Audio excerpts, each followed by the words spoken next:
So you've read the title, so you know we've got a Wi-Fi problem. It's quite a complicated one, but it's quite a simple one. It's like a bit of a... Really? This is an issue? I'll just show you. I'll flip the camera. Okay, so we've got this cupboard. This is in our bathroom. When we had the bathroom retard, it's got this door, which is like a tile. The slots in. In here, we've got the Node MCUs. There's a Node MCU in here that controls central heating. That's what the two LEDs are for, telling you when the central heating and hot water's on, etc. That's back there. You can see.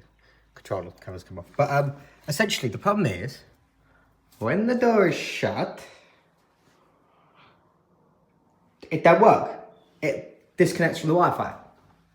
The signal is blocked so much by the brick here, brick there, there's brick down there, and then this door.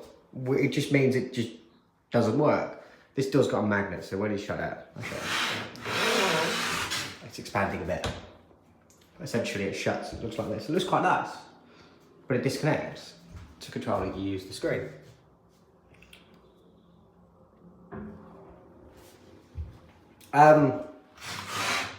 Yeah, so essentially that's the problem. My solution is, up here, there's a network cable. This one. If I peel this back a bit, we go up there. I'm gonna get an access point. I've got a spare UniFi access point somewhere around the house, downstairs, a bit broken, but stick it in here. Hopefully that solves it.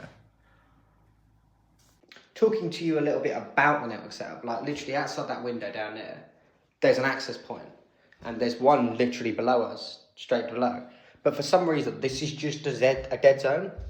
We've got about 13 or 14 access points in the house. And realistically, they cover all of the garden, all of the area around our house. It just provides a dead zone in that one cupboard, and I'm like, this is a bit pain in the ass. Sorry, I look a bit red, but anyway.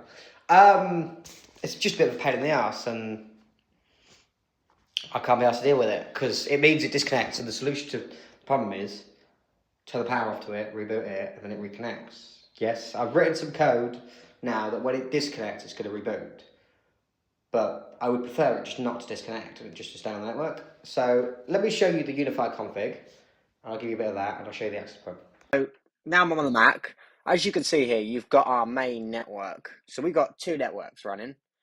The TDS Auto, which is like our auto network. So that's got VLAN information based on different passwords for all of the different connections.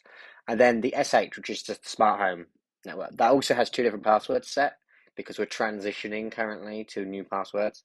So I'm trying to transition it slowly. But yeah, they're there. There's a Sonos device in our house which is disconnected from the Wi-Fi and has been showing up for weeks, and I don't know which one it is.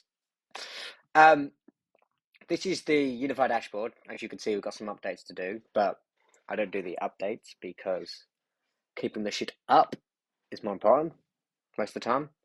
We're not doing anything mission critical that requires it to come down. So yeah, so we're still using the USG Pro. I know. Probably should upgrade, but that's what we're using.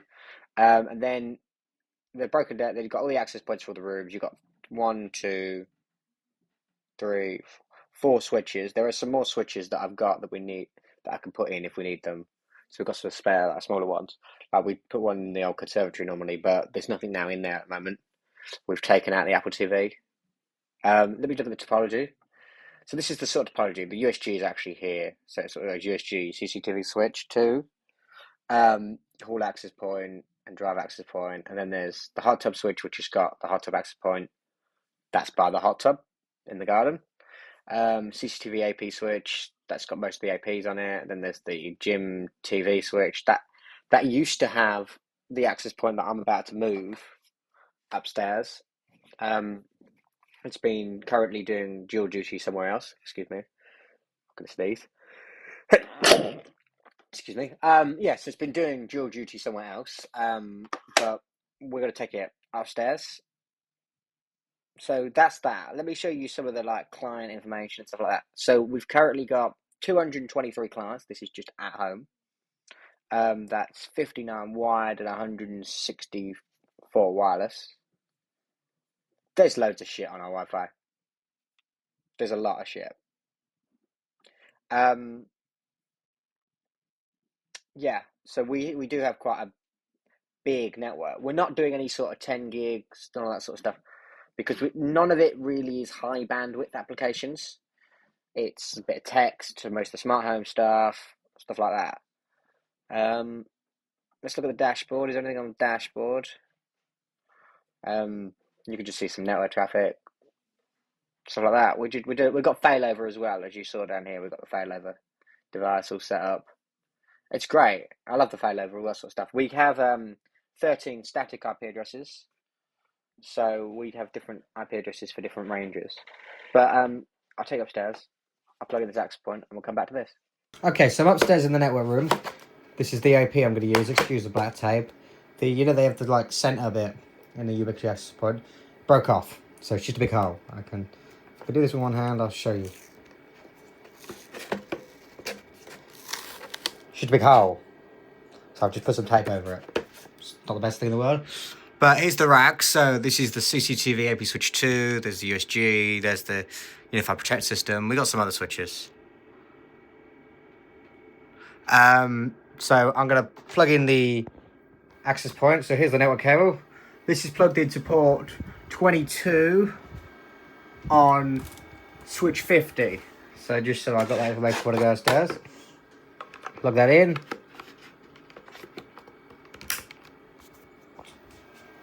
Power's getting consumed. I'm going to go downstairs. You'll go back to the computer.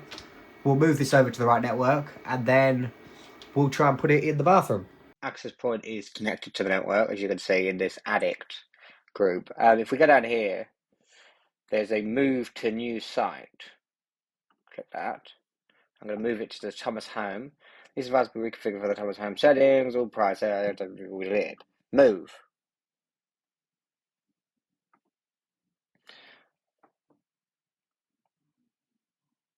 Okay, there appears to be an error, but I think actually it's worked. If we go over to the Thomas Home, it's copied this main AP. Can I give it a rename while it's reconnecting? So we're going to call this bathroom cupboard. That's spelled wrong. Just call it bathroom. Auto. Set all this stuff to auto. That way it's connecting and it's sorting itself out. It's getting an IP address on the 30 network, which is CCTV. So because it's plugged into switch 50, as we looked at, and port 22, which is this one, it seems to think there's some sort of STP prevention required. Okay, that's interesting. 22. Alright, there goes, sort itself out now. Right, okay, so that's why, because that's on the CCTV now. That's not the biggest issue in the world, because it's not going to stay there. We're going to put it on that other cable when we put it in the bathroom. But I was just checking, and that's that, and it's not been configured funny. But yeah, this is connected. I'm going to go back upstairs. We'll move the access point, come back to here, and you'll see it all. So the access point all configured. We did all that. You just saw that. Let me get this out of here. If I can get this out of here one hand. Oh no, hold on. Sorry for the bad camera angle. There you go. Got the access point. Got to go into the bathroom. We can via the door access system. There's a video about this if you're interested. Yeah, it looks a bit dirty, but it'll do the job. It'll go in the cupboard. So up here we've got the wire. So my hope is this wire will neatly thread back past all these pipes. There we go. I will eventually get the mount. I'll find the mount. The mount will be somewhere. How am I going to do this? That's a good question. Let me stop the video while I plug this in. Right, so I've plugged it in and I've actually taken a bit of tape off just to see the light. And it appears to be working, so I can put a bit of tape back on. I'm just going to sort of shove this up here. It doesn't need to be anywhere massively, just next to the socket.